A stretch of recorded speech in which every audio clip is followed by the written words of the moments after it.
हरिओम। किसी ने पूछा है कि भगवान ने गीता में कई जगह मूढ़ शब्द का प्रयोग किया है, तो वास्तव में मूढ़ता है क्या? कौन मूढ़ है? देखिए, भगवान के शब्दों में इसका उत्तर ले तो भगवान ने कहा है कि मूढ़ोयम ना भी जानाति, मूढ़ लोग मुझे नहीं जानते हैं। अर्थात वो लोग मूढ़ हैं जो मुझे यानी मुझ परमात्मा को तत्व से नहीं जानते हैं। इसी भाव को समझाते हुए भगवान ने एक जगह और कहा है। भगवान कहते हैं कि विमूढ़ा नानु पश्यन्ति पश्यन्ति ज्ञान चक्षुषा। अर्थात जो मूढ़ व्यक्ति हैं वो मुझे नहीं देखते हैं सर्वत्र। विमूढ़ा नानु पश्यन्ति, कौन मूढ़ कौन नहीं है? पश्यन्ति ज्ञान चक्षुषा, जो मूढ़ नहीं है वो मुझे ज्ञान की दृष्टि से सर्वत्र देखता है। अर्थात जो मुझे देखता है वो मूढ़ नहीं है, और जो मुझे नहीं देखता है वो मूढ़ है। मूढ़ोयम ना भी जानाति। अब फिर प्रश्न आप कर सकते हैं सांसारिक दृष्टिकोण से, तो क्या संसार में इतने लोग हैं सब मूढ़ हैं? क्योंकि सब तो परमात्मा को नहीं जान पाते हैं। हाँ, अब ये एक मूल प्रश्न है। देखो, अधिकारी सब हैं, अधिकारी सब हैं, लेकिन किसने उन अधिकार का प्रयोग किया है, ये बड़ी बात है। भाई, कोई व्यक्ति राजा है तो उसके पास अधिकार है, कोई व्यक्ति मंत्री है तो उसके पास अधिकार है, कोई व्यक्ति उच्च पद पर बैठा है तो उसके पास अधिकार है। यदि वो अधिकारों का प्रयोग न करे तो वो अनधिकारी हो जाता है। वैसे ही मनुष्य अधिकारी है। पश्यन्ति ज्ञान चक्षुषा, मनुष्य ज्ञान के चक्षु पाकर परमात्मा को सर्वत्र देख सकता है, और जो परमात्मा को देखता है वो मूढ़ नहीं है। जो परमात्मा को नहीं देखता है वो मूढ़ है। और भगवान ने ये भी बोला है कि जो मुझे तत्व से नहीं जानता है। अब तत्व से जानना क्या हुआ? देखो, यदि हम घड़ा जान रहे हैं तो सांसारिक ज्ञान के आधार पर, अध्यात्म नहीं है। यदि हम घड़ा जान रहे हैं तो एक सांसारिक ज्ञान है। यदि हम उसको मिट्टी जान रहे हैं तो वो तात्विक ज्ञान है। यदि हम गहना जान रहे हैं, आभूषण जान रहे हैं, तो ये थोथा ज्ञान है। यदि हम स्वर्ण जान के उसको हमारी प्रियता उसमें, तो ये तात्विक ज्ञान है। क्योंकि गहना अगर हम जान रहे हैं तो गहने का स्वरूप परिवर्तन हो सकता है। चूड़ी है तो उसका हार भी बन सकता है, उसका नाम और रूप बदल सकता है, क्षय हो सकता है, संभावना है उसके मिटने की, उसके रूप और नाम की। लेकिन नाम और रूप कितना भी मिट जाए, रहेगा तो वो स्वर्ण ना। तत्व का अभाव नहीं है, तत्व का अभाव नहीं है, तत्व का क्षय नहीं है, तत्व का विनाश नहीं है। तो जैसे कंगन को, हार को नाम रूप से जाना, ये सांसारिक ज्ञान है। लेकिन स्वर्ण करके जान लिया, ये तात्विक ज्ञान है। घड़े को घड़े करके जाना, ये सांसारिक ज्ञान है। घड़े को मिट्टी से जानना, क्योंकि मिट्टी का तो विनाश है नहीं, तो घड़े को मिट्टी करके जाना ये तात्विक ज्ञान है। तो मनुष्य को शरीर करके जानना ये सांसारिक ज्ञान है, और मनुष्य को ब्रह्म करके जानना आत्मा करके जानना, कृष्ण करके जानना, यह तात्विक ज्ञान है। तो इसी को भगवान कहते हैं कि मूढ़ोयम ना बिना, जो मूढ़ लोग हैं वो मुझे तत्व से नहीं जानते हैं। जो एक साधारण सा आदमी है वो तो कंगन में फंस के रह जाएगा, हार चूड़ी बिंदी में फंस के रह जाएगा, वो घड़े मटके सुराही में फंस के रह जाएगा, वो तो कपड़ों वस्त्र में फंस के रह जाएगा, साड़ी है और कमीज है और चादर है, लेकिन तत्व तो सूत है उसका ना। जो तत्व से अब जैसे वैज्ञानिक है, सांसारिक परिप्रेक्ष्य में इसको आप ले लें, वैज्ञानिक तत्व से जा रहे हैं, हम उसको अध्यात्म से नहीं, अभी खाली सांसारिक दृष्टिकोण से समझते हैं। जल है, एक आम आदमी के लिए पानी है, वैज्ञानिक के लिए वो तत्व से क्या है?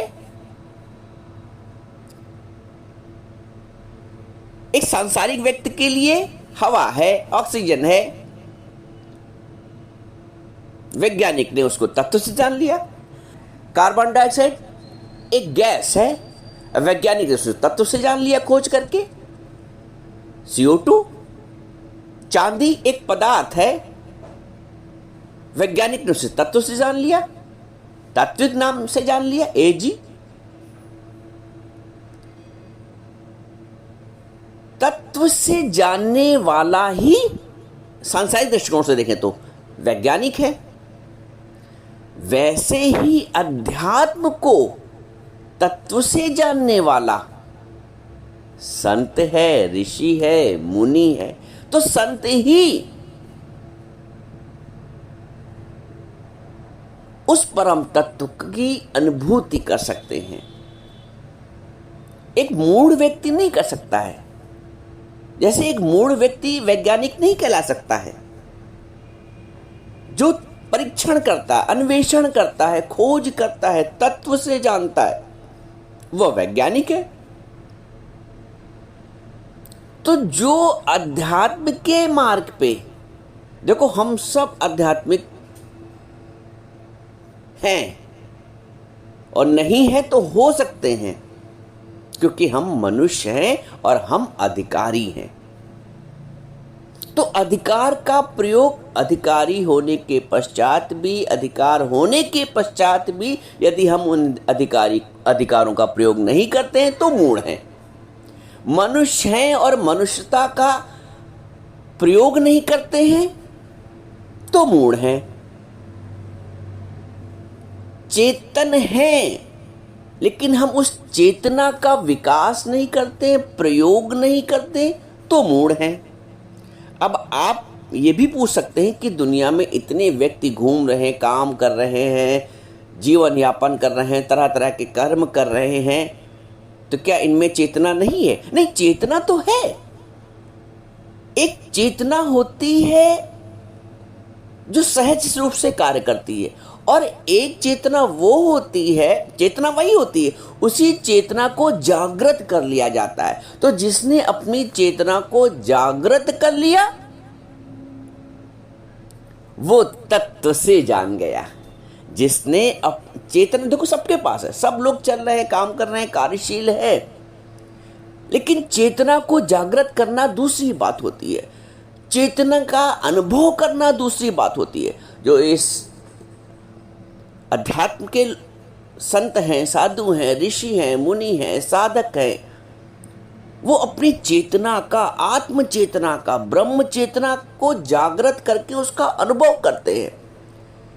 शरीर के चलने मात्र को चेतना नहीं कहते हैं, वो तो एक सहज है, सल पड़ गया है तो गाड़ी चलेगी ही, घड़ी चलेगी ही, लेकिन उस घड़ी के संबंध में जानकारी प्राप्त करना,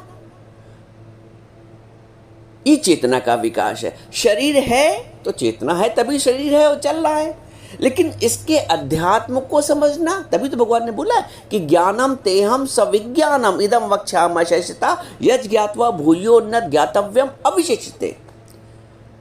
ये वो ज्ञान है जो विज्ञान के सहित है, और जिसको जानने के पश्चात फिर इस भू पर, इस धरा पर, इस ब्रह्मांड में कुछ भी जानने को शेष नहीं रह जाता है। तो जो चेतना को जागृत कर ले जाए, अपने आत्म भाव को, चेतना से तात्पर्य मैं शरीर नहीं हूं, मैं आत्म स्वरूप हूं। शरीर हूं तो जड़ है, फिर चेतना की जागृति नहीं है। मैं मिस्टर सो एंड सो हूं तो जड़ता है। लेकिन जब मैं मिस्टर सो एम सो के दायरे से ऊपर उठे,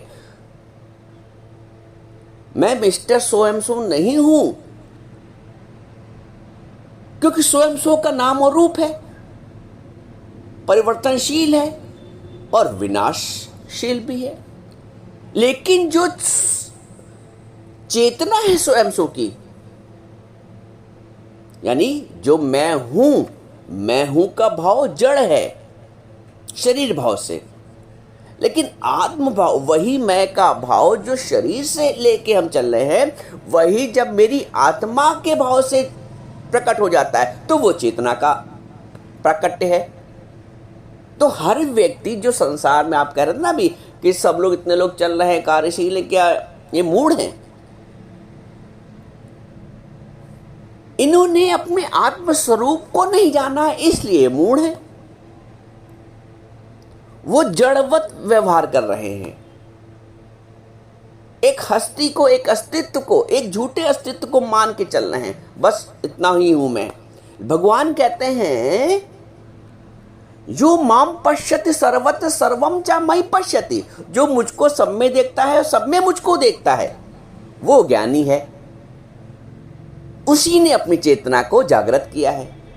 जो तत्व से जानता है, जो एक घड़े को घड़ा नहीं मानता है, वो सर्वत्र उस घड़े को देखता है तत्व से कि मिट्टी के रूप में तो सर्वत्र वही घड़ा है। जो एक व्यक्ति को व्यक्ति नहीं मानता है, जो शरीर को शरीर नहीं मानता है, जब उसको तत्व से जानता है कि वो जो शरीर का संचालन होता है, हो रहा है, वो किस तत्व के आधार पर हो, तो उस तत्व का पसारा सर्वत्र है। जिसने उस तत्व के पसारे को सर्वत्र जान लिया वो मूढ़ नहीं है, जिसने नहीं जाना वो मूढ़ है। तो मूढ़ता से जागृत अवस्था में आ जाओ। जैसे अर्जुन ज्ञान से पहले वो एक व्यक्ति है, एक योद्धा है, लेकिन ज्ञानी नहीं है, लेकिन उसकी आत्मिक चेतना की जागृति नहीं हुई है। हम सब अर्जुन की तरह हैं। हम व्यक्ति हैं, हम अपने आप में पढ़े लिखे भी हैं, समझदार भी हैं, लेकिन जब तक आत्म चेतना की जागृति नहीं की है, अपने को आत्मा करके नहीं जानना है, तब तक जागृति नहीं, तब तक मूढ़ता है। जिस दिन हमने ये पक्का कर लिया कि मैं मात्र शरीर भर नहीं हूं, जिस दिन घड़े ने ये पक्का कर लिया कि मैं मात्र ये छोटा मोटा घड़ा नहीं हूं, मैं मिट्टी के रूप में सर्वत्र व्यापक हूं, तो जिस दिन मैंने अपने आप को ये समझ लिया कि मैं मात्र ये घड़ा अर्थात ये शरीर नहीं हूं, मैं चेतना के रूप में, मैं आत्मा के रूप में सर्वत्र व्यापक हूं, हरि व्यापक सर्वत्र समाना। जिस दिन हमने अपने को, ब्रह्म को, आत्मभाव को सर्वत्र जान लिया, उस दिन सारी मूढ़ता समाप्त हो गई और हम भगवान के अनुसार जानत तुम्ही हुई जाई। ये जिसने जानत तुम्ही हुई जाई का भाव जागृत कर लिया वो मूढ़ नहीं है, बाकी सब मूढ़ता की स्थिति में है। शरीर है, संबंध है, एक हद है, ये मूढ़ता है। तभी तो बोला गया कि हद हद चला सब कोई, बेहद चला न कोई, बेहद के बाजार में खड़ा कबीरा रोए। तो बेहद में आना ही चेतना को जागृत करना कि सर्वत्र मैं ही तो हूं, आत्मभाव में। जो हद में है, शरीर भाव में है, घड़े भाव में है, गहने भाव में है, वो मूढ़ है।